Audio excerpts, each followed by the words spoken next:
Now, breaking news from WRAL. Coverage you can count on.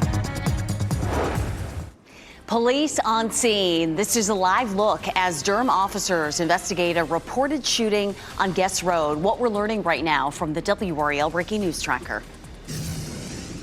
And our next weather maker bringing us some clouds now and eventually some rain. We'll also notice much colder temperatures. I'll explain why. War tensions rising. 3 U.S. troops are dead after weekend attacks involving the U.S., Israel, and Iran. How this could impact us here at home. A lot to tell you about here on this Monday morning as we begin a new work week. We're glad you're with us. I'm Renee Chu. It is definitely colder this morning than yesterday. Let's get to meteorologist Elizabeth Gardner with what's causing our cold blast. So our wind has shifted to northeasterly, and especially as we get into the afternoon, you're going to notice it's much cooler. Temperatures are going to be in the 40s to around 50 instead of the 70s. This morning, our temperatures are in the 40s, and so we're looking at this warm front. It will lift northward. It doesn't bring us warmer air until we get into later tomorrow, but it will likely bring us some showers, mainly mid to late afternoon. We have a 40% chance of rain during the evening commute, so keep that in mind as you're making your plans for today. The morning commute will be nice and dry. We're taking a look down toward the Capitol building. You can see the flag there flying at the top of the screen. It is moving around, and it is definitely breezy out there. Our wind coming out of the northeast at 10 miles per hour is what's delivering the cooler air. It's 41 degrees right now, and our wind is gusting to 17 in Roxborough, but we're steady at about 5 to 10, as much as 18 there in Southern Pines, where we're also gusting to about 25 miles per hour. Our temperatures range from mid-30s in the north to mid-40s down south, and in the Triangle, we're in the low 40s right now, and we're just going to hold it in the 40s all day because of that northeasterly wind. And we add some rain to the end of the day, and then we'll talk about how much more we could see over the next couple of days coming up. Sounds good, Elizabeth. Thank you. We're following breaking news this morning. Durham police are at the scene of a reported shooting near a nightclub. This happened overnight on Guest Road. Ali Kadlabar is there in the WRAL Breaking News Tracker. Ali, police have been out there for a few hours now. What are you seeing? And it looks like police are about to leave and clear this investigation, but we did see forensics go in and out of La Paranda nightclub here just over the past 30 minutes. We've seen them going inside with equipment, investigating the scene. Now, take a look at this video from the WRAL Breaking News Tracker. Police radio traffic does indicate that a person was shot inside the nightclub, and we are working to confirm that with police. This all happened around 2 this morning. So we have seen investigators go in and out of the nightclub. We can also see that there was tape lining this parking lot as well. We're working to find out if anybody got hurt and if anybody has been arrested. Again, we have reached out to Durham police. We're keeping you updated. Reporting live in Durham, Ali Kadlabar, WRAL News. Ali, thank you. 3 people were sent to the hospital for smoke inhalation overnight after a house fire in Durham. The Durham Fire Department sent us this photo of the home on Weatherly Drive, and that's not far from NC 98. The WRAL Breaking News Tracker was there to see the response from firefighters around 11 p.m. The fire department says 2 people had to be rescued from a window at the home. 2 others were able to get out without help. The cause of the fire is under investigation. The Red Cross is helping the people who were living in that home. New developments overnight in the Middle East. At least 550 people have been killed so far in Iran due to U.S.-Israeli strikes. That's according to the Iranian Red Crescent Society, a humanitarian organization. This morning, the Pentagon is expected to hold a briefing on the situation in Iran. That is happening at 8 a.m. U.S. officials say 3 American soldiers were killed in Kuwait in the military action against Iran. 5 others were seriously injured. The Kuwait Defense Ministry also said this morning several U.S. warplanes have crashed, but everyone is okay. Iran's Supreme Security Council secretary says Iran will not negotiate with the U.S. Iran is also taking aim at other countries in retaliation. It has launched strikes at Israel, the UAE, Kuwait, Qatar, and more. President Trump says this conflict could last 4 to 5 weeks. He also anticipates more U.S. casualties in this conflict. One of the effects from this conflict we are monitoring for in the U.S., higher oil and gas prices. WRAL's Kelsey Coffey is live in Raleigh this morning. Kelsey, analysts are predicting prices to start climbing after the airstrikes over the weekend. Yes, Renee, this morning gas is $2.81 here at this BP station in Raleigh on Gorman Street. The same price just across the street there at the Exxon. But Patrick DeHaan with Gas Buddy says this number could go up before the day is over. Here's why the strikes against Iran could impact the prices you pay at the pump. Boats will not be able to pass through the Strait of Hormuz. About 20% of the world's oil is shipped through that strait. And the attacks on Iran are restricting travel. DeHaan says oil prices have increased to $72 a barrel, which so far is only a $2 increase. That uncertainty is what's driving oil prices up. The known would reduce oil prices if there becomes clarity, but it's the unknown that is stoking fears and oil prices. DeHaan says that we could expect to see prices go over $3 starting today. Kelsey Coffey, WRAL News, live in Raleigh. And we are tracking gas prices here and around the country. According to AAA, the national average is around $3 for a gallon of gas. North Carolina is still much lower than that, an average of $2.76 a gallon. The average here in Raleigh is about $2.83 a gallon. The attacks on Iran mean that security is being stepped up at military bases across the country, including in North Carolina. That means more ID checks and random vehicle inspections, among other things. Camp Lejeune says they will have 100% ID checks and random vehicle inspections. The base is also has suspended the Trusted Traveler program. The man accused of killing 2 people and injuring over a dozen others in a Texas bar shooting had a history of mental illness. That's according to NBC News. Austin police identified the suspected shooter as Indiaga Gianni. He was born in Senegal but was a naturalized U.S. citizen. 3 officers confronted him before shooting and killing him. The FBI said Gianni was wearing a sweatshirt that said "Property of Allah" over a shirt with an Iranian flag theme. Investigators have not linked the shooting to the conflict in the Middle East, but they say they are looking into evidence that points toward an act of terrorism. It's still way too early in the process to determine an exact motivation, but there were indicators that on the subject and in his vehicle that indicate potential nexus to terrorism. The FBI, along with Texas state and local authorities, are investigating. They have searched Gianni's home and plan to search his computers and phones to see if they can determine a motive for the attack. We are learning more about the criminal history of the driver accused of hitting a trooper head-on in Durham, killing them both.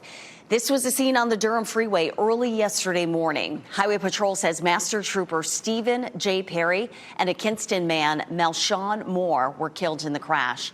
Highway Patrol says Moore was driving south in the northbound lanes before hitting Perry head-on. Investigators suspect Moore was impaired at the time. Before this crash, Moore had previously been convicted for 3 separate DWIs. He pleaded guilty to driving while intoxicated in Onslow County back in 2009. He spent a year in prison for a DWI conviction out of Lenoir County in 2012. And in 2017, Moore pleaded guilty to another DWI charge, also in Lenoir County. Governor Josh Stein shared remarks about Trooper Perry in a statement to social media over the weekend.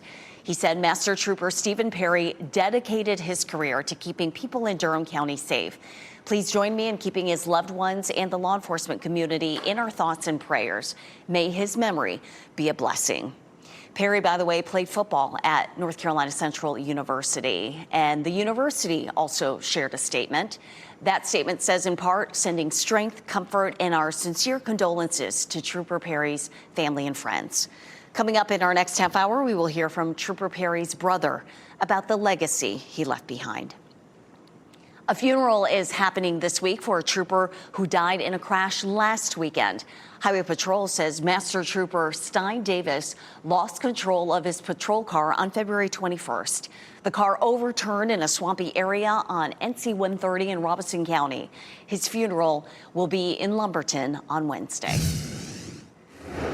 A nonprofit that does so much for our community now needs its own help. A fire broke out yesterday morning at the Helping Hand mission in Raleigh.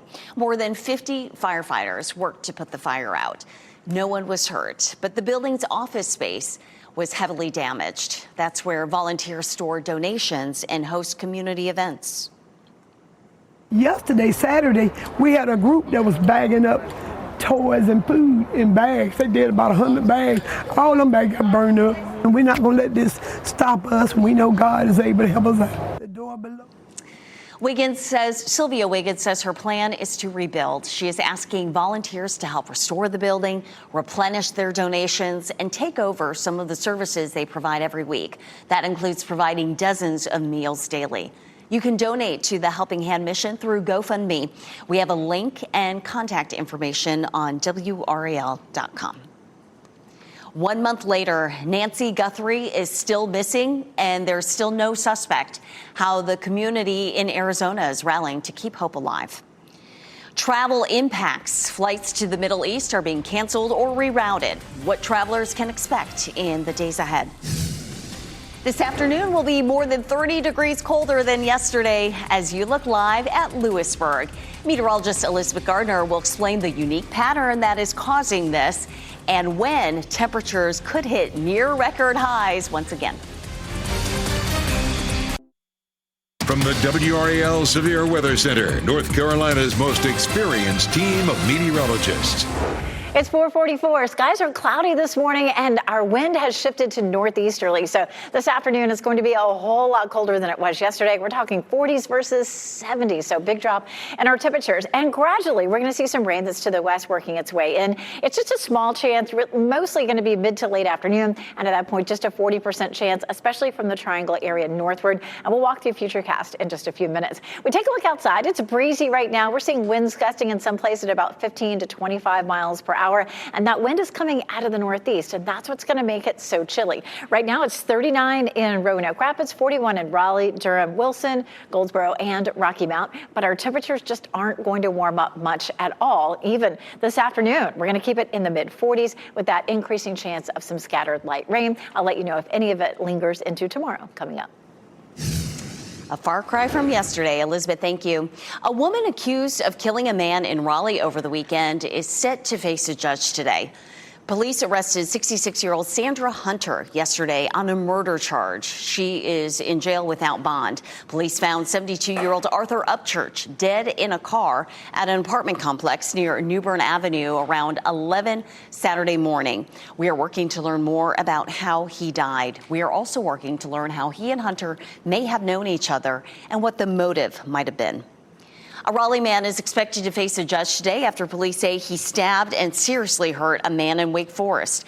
58-year-old Timothy Walker faces a charge of assault with a deadly weapon. He's accused of stabbing a man Saturday night on South Franklin Street. The victim suffered serious injuries but is expected to recover. Walker is in jail without bond. It's now been 1 month since Nancy Guthrie disappeared, and investigators still have no suspect. A Bring Her Home banner in Tucson continues to fill with prayers and messages of support. The 84-year-old mother of Today Show anchor Savannah Guthrie has been missing since February 1st. Authorities say there is still no suspect. The Pima County Sheriff's Office confirms the case remains in active investigation. New this morning, people in Beirut are fleeing after a series of Israeli strikes. Israel says the attacks are in response to missiles fired by Hezbollah. Residents across Lebanon are now being warned to evacuate. Hundreds have left by car and on foot. The country is still recovering from the last war in 2024. Following the attacks in the Middle East, many flights to that region have been canceled or rerouted. The San Francisco International Airport has canceled or rerouted flights to or through the Middle East. The airport told NBC Bay Area that Qatar Airlines and Emirates flights were canceled, while certain flights with Air India were being rerouted. An airline analyst says those rerouted flights could lead to longer flight time for those trying to get to surrounding areas. As far as flights traveling to other parts of the world, those seem to be taking off as scheduled. WRAL is lighting the tower red in celebration of Red Cross Month this March. Across North Carolina, volunteers and donors carry forward a mission that's been saving lives for 145 years, delivering support when help can't wait. You can get involved by giving blood, volunteering, or supporting their work by visiting the Red Cross website. And saw that driving in. It's quite a lovely sight and a nice tribute to all those good folks at the Red Cross. Meteorologist Elizabeth Gardner in the WRAL Severe Weather Center now, and definitely need the coat and jacket this morning, Elizabeth. Yeah, it's chilly. Temperatures are mostly in the low 40s, and that's where we're going to stay really all day long. And here's why. Our wind is now coming out of the north-northeast. Yesterday, it was coming out of the south-southwest, and it warmed us on up into the 70s, and now we're going to be in the 40s. So really, the wind direction makes such a huge difference. And what we see, especially this time of year, as we're changing seasons from winter to summer. A good bit of rain back to the west, but when it moves through here later on this afternoon and evening, it'll be fairly light. This is 5 a.m. with cloudy skies, and it's likely to be cloudy again for tomorrow morning as well.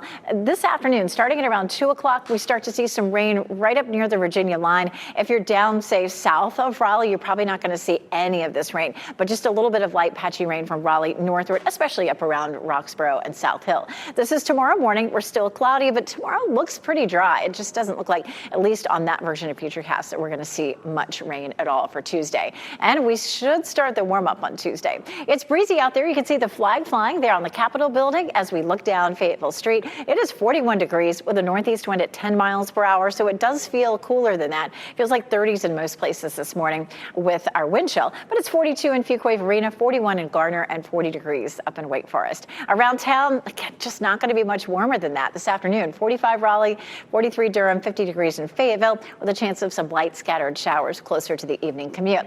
Here's why. You can see the blue shaded arrows, the wind coming out of the northeast, keeping us nice and chilly, but that begins to change as early as tomorrow. The winds will be variable as a front comes through, and then finally on Thursday, watch that whoosh, all of a sudden we're back to a strong southerly flow, and that means our temperatures really start to climb. So we're at 77 on Thursday, and then 80 on Friday and Saturday. So if you don't like today, well, just wait, because we could see near record highs by the end of the week and into Saturday. 80 degrees in Raleigh, 81 in Fayetteville, and the records are 85 to 84. So we may not break the record, but we'll be at least in record territory. And then don't forget to set those clocks forward on Saturday night. We go back to daylight time. That's right, Elizabeth. Thank you. The film industry taking the stage at the Actor Awards. We look at who won the night's biggest awards next.